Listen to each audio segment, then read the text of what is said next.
Cinema కోట్ల మంది కళ్ళల్లో నీళ్లు తెప్పించింది. ఒక గిరిజన కుటుంబం న్యాయం కోసం చేస్తున్న పోరాటాన్ని దేశానికి చూపించింది. ఆ సినిమా పేరే జై భీమ్. కానీ అది కేవలం సినిమా మాత్రమేనా, లేక ఈ దేశంలో ఎప్పటికప్పుడు గుర్తుకు వచ్చే ఒక వాస్తవమా? ఈరోజు ఆంధ్రప్రదేశ్లో జరుగుతున్న ఒక ఘటనను చూస్తుంటే అదే ప్రశ్న మళ్ళీ వినిపిస్తోంది. విజయవాడకు చెందిన యువకుడు గాదె సాయికృష్ణ తల్లి చెబుతోంది, నా కుమారుడిని పోలీసులు తీసుకెళ్లారని. రోజులు గడిచాయి, కుమారుడు కనిపించలేదు. చివరికి ఒక తల్లి పోలీస్ స్టేషన్ కాదు, నేరుగా హైకోర్టు తలుపును తట్టింది.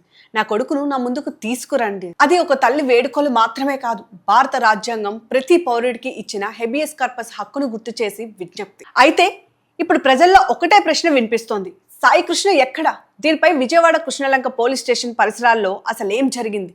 కుటుంబ సభ్యులు ఏమంటున్నారు? హైకోర్టు ఆదేశాల తర్వాత ప్రభుత్వం ఎలా స్పందించింది? మరిన్ని వివరాలతో విజయవాడ నుంచి మా ప్రతినిధి నందిని గ్రౌండ్ రిపోర్ట్.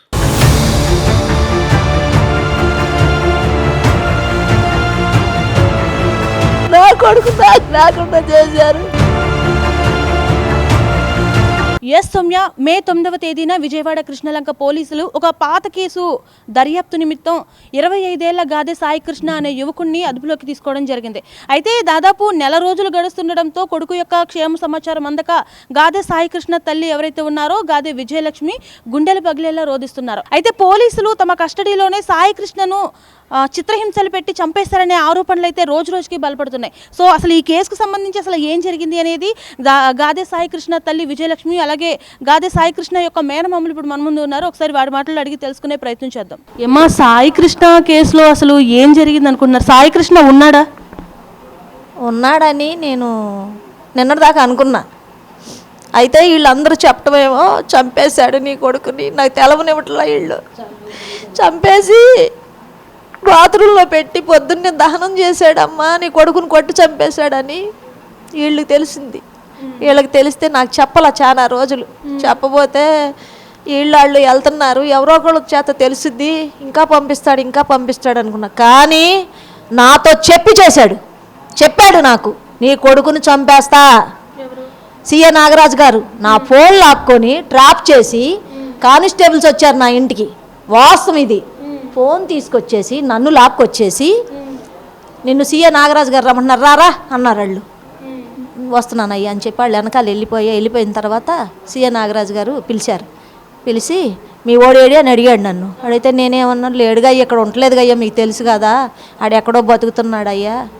అయ్యా అని అంటే, ఆడిని నేను చంపేస్తా దండ రెడీ చేసుకో అన్నాడు. అదేంటి ఇలా మాట్లాడుతున్నాడు అని చెప్పి నాకు భయం వేసింది. అలాంటి మాటలు మాట్లాడమాక అయ్యా, నాకు ఉన్నదాడు ఒక్క కొడుకు. ఇంటికి మెట్టులు దిగుతున్నాను నాన్న. నేను మెట్టులు దిగుతుంటే నాకు పెద్ద కేకలు వినిపించి అమ్మా అంటున్నాడు. పెద్ద కేకలు వినపడుతున్నాయి. ఎంత దారుణం చేశాడంటే నా ఒళ్ళు కాదులే అన్నట్టు పిచ్చ కొట్టుడు కొట్టేసి, ఒకళ్ళు కాదమ్మా దీంట్లో 8 మంది దాకా ఉన్నారు. నా బిడ్డని నా ముందే కొడతా ఎంత ఇదిగా కిందకు వస్తుంటే నేను ఏంటయ్యా నా కొడుకు మాటలాగా ఉందని చెప్పి నేను పైకి వెళ్తే నా కర్రడ్డం పెట్టారమ్మా. వాళ్ళు పైకి రానియకుండా 2 దున్నపోతుల్లాగా ఉన్నారు. వాళ్ళు ఎవరో కూడా నాకు తెలుసు.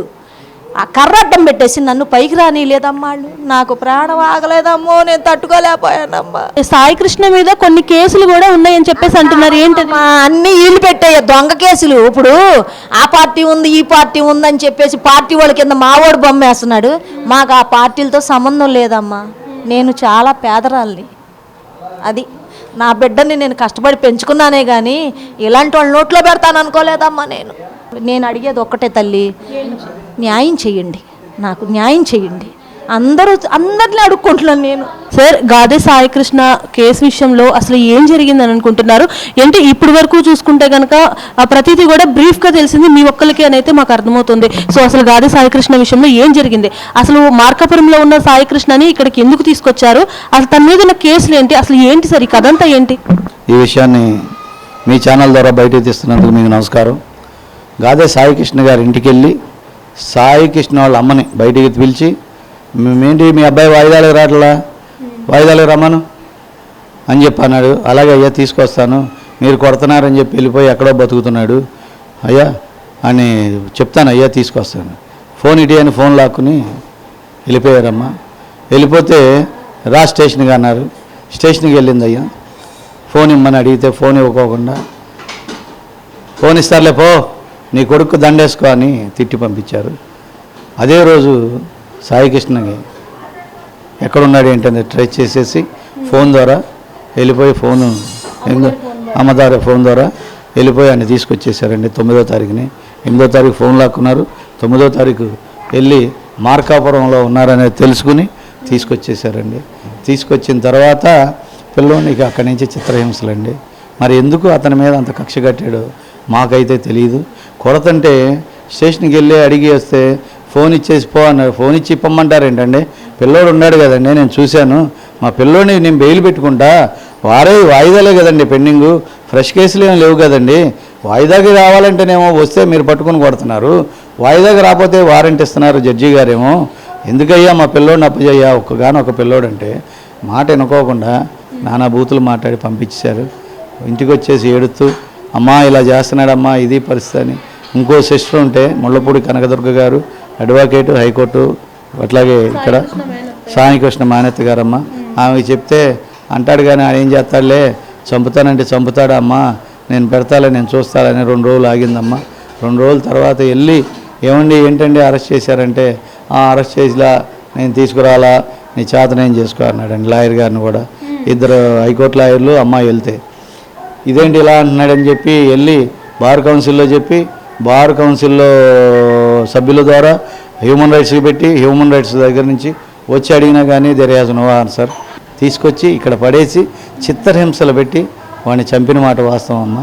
కాలు ఇరిచేశారు, చెయ్యి ఇరిచేశారు, బేర్జాలు ఆడపిల్లని చెప్పకూడదు టేబుల్ మీద పెట్టి బూటుకాలతో తన్ని బ్లడ్ వస్తుంటే పక్కన ఉన్నటువంటి ఆర్ఎంపీ డాక్టర్ ఒకడు మంగళ సుబ్బారావు అనే ఆర్ఎంపీని తీసుకొచ్చి ట్రీట్మెంట్ చేయించి చచ్చిపోయే వరకు కొడుతూనే చచ్చిపోయిన తర్వాత మూట కట్టి బాత్రూంలో పారేసి చెప్పుకుంటానికి కూడా చెప్పడానికి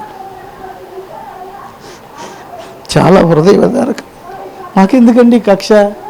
సిఐ గారి మీద మాకెందుకు కక్ష? డిపార్ట్మెంట్ అంటే గౌరవం ఇచ్చే మనిషిని నేను. సెటిల్మెంట్ చేయడానికి చూస్తున్నారండి? సెటిల్మెంట్ చేయడానికి ఆల్రెడీ పంపించారండి, పంపించారు. ఈ జనసేన వాళ్ళే వచ్చారు. నేను జనసేనకు సపోర్ట్ చేయటం, జనసేన నాయకులు వచ్చి బాబాయ్ ఏసీపీ కాపోతున్నాడు బాబాయ్ ప్లీజ్ బాబాయ్, మనలో ఒకడు ఎదుగుతున్నాడు వాడికి సహకరిస్తాం, మనలో ఒకడు ఎదుగుతున్నాడు సహకరిస్తాం, తప్పులేదు. దానికోసం మా చెల్లి విజయలక్ష్మి ఆ బిడ్డను కోల్పోయి త్యాగం చేస్తేనే నువ్వు ఎదుగుతావా? ఎంతమందిని చెప్పి నువ్వు ఎదుగుతావు? ఒక్కసారి ఆలోచించు తల్లి. వీళ్ళ ఉసురు తగలదా? నీకు పిల్లలు లేరా? తండ్రి అలాగే అనితమ్మ ఇది న్యాయం. ఒక తల్లి కన్నీటిని చూడమ్మా. మేము గ్లెజరని పెట్టుకుని సావిత్రిలాగా ఏడవట్లా, గ్లెజరని పెట్టుకోకుండా ఎస్వి రంగారావులాగా నేను నటించట్లా. ఈ వాస్తవం జరిగింది. ఆ సిఐని మరికొంత స్టాఫ్ని మేము ఛార్జ్ షీట్ కట్టకుండా ఎఫ్ఐఆర్ కట్టిస్తాం, వాడిని ఎలా అరెస్ట్ చేయాలో చేస్తాం. మీరు మాత్రం ఇవాళ సాక్షులు బెదిరిస్తున్నాడు, విఆర్లో పెట్టేసరికి డ్యూటీ లేకుండా ఖాళీగా ఉన్నాడు. ఈ సాక్షులు బెదిరించడమే కార్యక్రమంగా పెట్టుకున్నాడు. ఒక్కోళ్ళ కొంటాను తిరుగుతున్నాడు, పార్టీ నాయకులను కొంటున్నాడు, లాయర్లను భయపెడుతున్నాడు, లాయర్ల దగ్గరికి తీసుకెళ్లి కట్టల డబ్బులు పెడుతున్నారు. మేము పెట్టుకున్న ఈ కేసులో గొప్ప లాయర్ ఒక ఆయన, నీతి నిజాయితీ గల దేవుడితో సమానం మాకు ఆయనకి. ఆయన అన్న మాటలు మాకు అయ్యే గుర్తొస్తున్నాయి. ఆయన్ని కూడా కొనడానికి నువ్వు ఎన్ని ఛానల్స్తో ప్రయత్నిస్తున్నావో, ఒక ఎదవ ఇదే బార్ అసోసియేషన్లో మా మీద ఎంత వ్యతిరేకత చేస్తున్నాడో we have see in the court also. గాదే సాయికృష్ణకి మీరేమవుతారు? నేను వాళ్ళ మేనమావనండి. సార్ అసలు సాయికృష్ణ విషయంలో ఏం జరిగిందని అనుకుంటున్నారు? అసలు అతను బ్రతికే ఉన్నాడా లేదా నిజంగానే? బ్రతికి లేడు. సాయికృష్ణ బ్రతికి లేడు. బ్రతికుంటే నెల 15 రోజుల నుంచి పోలీసు వాళ్ళు ముందు పెట్టకుండా హైకోర్టుకు చూపించకుండా ఉండరు. మాకు బలమైన ఆధారాలు లోకల్లో ఉన్న పర్సన్స్ అందరూ కూడా మాకు చెప్పారు. లేడు, చంపేశారు, వీళ్ళే తీసుకెళ్ళి తగలబెట్టేశారని చెప్పారు. ఆ తల్లికి జరిగిన అన్యాయం గురించే మేము ప్రశ్నిస్తున్నాం. ఆ తల్లి అలా ఏడుస్తుంటే దీన్ని రాజకీయాలు పులుగుతున్నారు తప్ప ఆ తల్లికి జరిగిన అన్యాయానికి న్యాయం చేద్దామన్న ఆలోచనలో ఉంటలా కొంతమంది. మేము అందుకే బయటికి రావాల్సి వచ్చింది. మాకు వేరే ఆలోచనలు ఏం లేవు. ఆ తల్లికి ఎలా న్యాయం చేయాలి, ఆ తల్లి ఎలా ఏడు పాపాలన్నదే మా ఆలోచన, కానీ దీనికి రాజకీయాలకు ఏం సంబంధం? అంటే రాజకీయ నాయకులు ఎందుకు ఇన్వాల్వ్ అవుతున్నారు సార్ దీంట్లో? రాజకీయ నాయకులు ఎందుకు ఇన్వాల్వ్ అవుతున్నారంటే మేము జనసేన పార్టీ, తెలుగుదేశం పార్టీ కూటమి సభ్యులుగా ఉన్నాం. మాకు అన్యాయం జరిగింది. లోకల్లో ఉన్న జనసేన వాళ్ళు, టీడీపీ వాళ్ళు వచ్చి కనుక ఈ కేసులో సీఐని నిలదీస్తే అపోజిషన్ వాళ్ళు మా దగ్గరికి వచ్చి మాకు హెల్ప్ చేస్తామని అనేవాళ్ళు కాదు కదమ్మా. లోకల్లో ఉన్న వాళ్ళు రాపోబట్టే కదా వేరే వాళ్ళు వచ్చింది. వేరే వాళ్ళు వచ్చి మాకు సహాయం చేస్తాం, తల్లికి ఇలా అన్యాయం జరిగిందంటే ఎవరన్నా వద్దంటారా? వద్దంటారు కదా.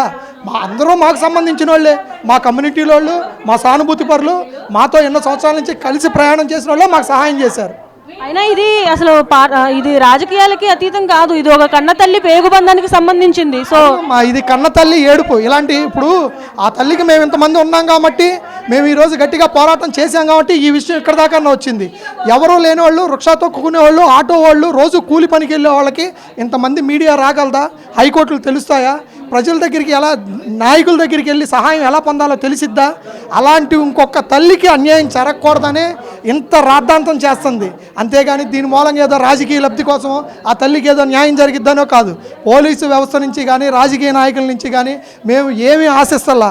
మేము అడిగేది ఒకటే, ఈ తల్లి పెట్టిన కన్నీళ్లు ఇంకో తల్లి పెట్టుకోకూడదు, ఇంకో తల్లికి ఇలాంటి అన్యాయం రాకూడదు. ఇలాంటి తల్లుల ఆవేదన, ఇలాంటి ఉసురు పోలీసు వాళ్ళు పోసుకోకూడదు. పోలీసులు అందరినీ అంటలా, ఒక్క కృష్ణలంక పిఎస్లోనే మేము కంప్లైంట్ చేస్తున్నాం. సార్ అంటే అంత దారుణంగా తనని లాకప్ డెత్ చేయాల్సిన అంత అవసరం ఏముంది అంటారు? అంటే ప్రీవియస్గా కూడా సాయికృష్ణ మీద కొన్ని కేసులు ఏవో ఉన్నాయి అని చెప్పేసి అంటున్నారు కదా, సో దాని గురించి ఒక వివరణ. 2-3 కేసులు ఉన్నాయమ్మా. తీసుకురావడమే దారుణంగా తీసుకొచ్చారు. పెడరెక్కలు ఇరిచి ఒక ఏం జరిగింది సార్? అసలు ఎక్కడి నుంచి తీసుకొచ్చారు, ఎందుకు తీసుకొచ్చారు? మార్కాపురం నుంచి 2 NBWల మీద తీసుకొచ్చారు. తీసుకురావడంతోనే కోటింగ్ స్టార్ట్ చేశారు.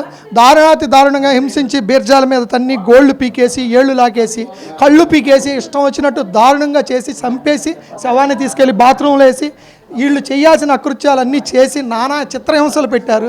ఈ రోజున ఆ తల్లి ఏడుపు చూస్తుంటే రాష్ట్రంలో ఉన్నోళ్ళు ఎవరైనా సరే కన్నీళ్లు పెడుతున్నారు. దీనికి రాజకీయాలకి అసలు సంబంధం లేదు తల్లి. అంటే ఇంత దారుణంగా చేశారు, కళ్ళు పీకేశారు, గోల్డ్ పీకేశారు అని చెప్పేసి అన్నారు. అంటే అయ్యింది మీకు ఎలా తెలుసు?